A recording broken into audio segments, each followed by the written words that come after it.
புதிய மதுபான கடை திறப்பதற்கு எதிர்ப்பு தெரிவித்து 500க்கும் மேற்பட்ட கிராம பொதுமக்கள் சாலை மறியலில் ஈடுபட்டனர். விருதுநகர் ஊராட்சி ஒன்றியத்துக்குட்பட்ட பாவாளி கிராமத்தில் பொதுமக்கள் குடியிருப்பு பகுதிகளுக்குள் புதிய மதுபான கடை திறக்க எதிர்ப்பு தெரிவித்து நேற்று மாவட்ட ஆட்சியரிடம் புகார் மனு அளித்தனர். இதுகுறித்து நடவடிக்கை எடுக்காத பட்சத்தில் இன்று பெண்கள் உட்பட 500க்கும் மேற்பட்டோர் சாலை மறியலில் ஈடுபட்டனர். விருதுநகர் ஊராட்சி ஒன்றியத்துக்குட்பட்ட பாவாளி கிராமத்தில் சுமார் 1000க்கும் மேற்பட்ட குடும்பங்கள் வசித்து வருகின்றனர். இந்த ஊரில் கோவில்கள் மற்றும் பள்ளி வளாகங்கள் உள்ள பகுதியில் புதிதாக மதுபான கடை திறப்பதற்கு ஆயத்த பணிகள் மேற்கொள்ளப்பட்டு வருகிறது. இந்த பகுதியில் மதுபான கடை திறக்கப்பட்டால் பள்ளி மாணவர்களின் எதிர்காலம் மிகவும் கேள்விக்குறியாகும்.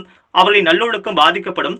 மேலும் கோயில்களில் வழிபட வரும் பக்தர்களுக்கு மிகவும் சிரமத்தையும் ஆபத்தை விளைவிக்க கூடியதாக இருக்கும் என்றும், மேலும் இந்த ஊரை சுற்றிலும் சந்திரகிரி, சொக்கலிங்கபுரம், சீனியாபுரம் உள்ளிட்ட பல கிராமப்புற மக்கள் வந்து செல்லும் பகுதியாகவும் விளங்குகிறது. எனவே கிராம பொதுமக்கள் தங்கள் பகுதியில் மதுபான கடை திறக்க வேண்டாம் என்று எதிர்ப்பு தெரிவித்து பாவாளி கிராமத்தில் சந்திரகிரி விளக்கு அருகே விருதுநகர் அழகாபுரி சாலையில் சாலை மறியல் போராட்டத்தில் ஈடுபட்டனர்.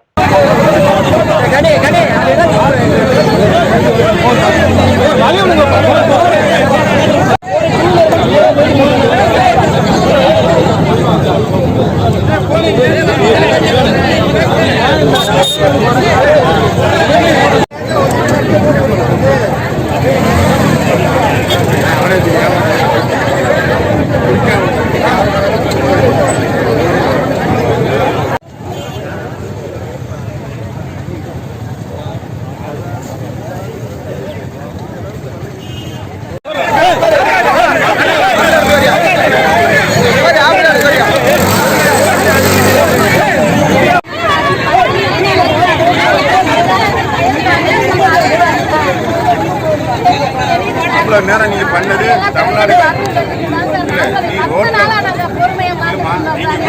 ஒரு மணி நேரம் நீங்க காலேஜ்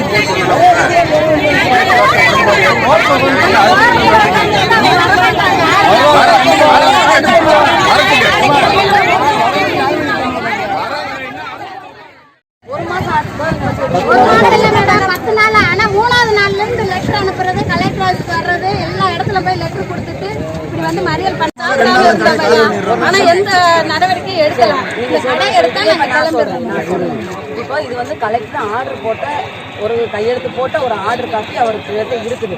இப்போ கடையை மூடுறதுக்கு நான் இப்போ வந்து உங்களுக்கு உத்தரவாதம் தரேன். கடையை மூடிடுவோம். கடையை திறந்தால் திரும்ப ஆனா இல்ல இப்ப சுகாதார வளத்தை பத்தி நான் பேசவே வரேன். கடை க்ளோஸ் பண்றோம்.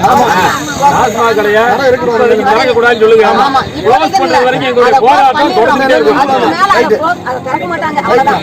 அதுக்கப்புறம் வந்து அதுக்கு அடுத்து தொடருங்கிறது கிடையாது. க்ளோஸ் பண்ணிடுவோம். நான் கொடுக்குறேன். யாருக்கு சொல்லணும் சொல்லுங்க.